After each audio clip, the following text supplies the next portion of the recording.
What is avant-garde? Broadly construed, the term avant-garde, which is French for advance-garde, or vanguard, refers to people or works that are unorthodox, experimental, and radical with respect to culture, society, art.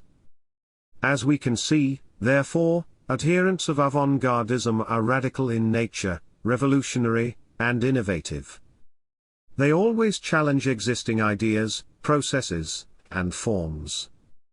More specifically, when applied to art, avant-garde refers to art that is radical, innovative, introducing or exploring new forms and subject matter, and reflects originality of vision. In fact, for the avant-garde artists, art must be judged primarily on the quality and originality of the artist's vision and ideas. As already intimated above, the term avant-garde originally designated that section of an army which marched into battle ahead of the main body of troops, that is, the van, but has come to be used in both French and English to describe pioneering or innovatory trends in the arts, and especially music and the visual arts. It originates in the work of the utopian socialist, Henri de Saint-Simon, who applies it to the elite of artists, scientists, and industrialists who will be the leaders of the new social order.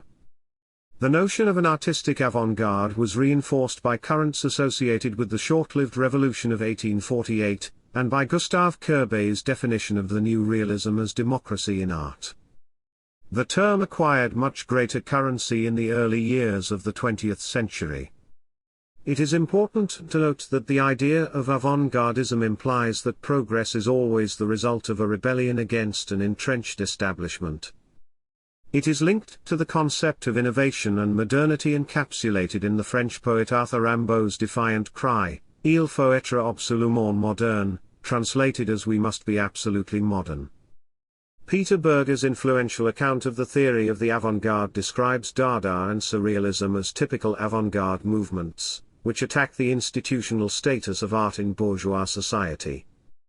For many theorists of modernism, the avant-garde and the self-consciously new are the only adequate defenses against kitsch, that is, an art or other objects that appeal to popular taste rather than high art taste, or the commodified mass culture of the culture industry.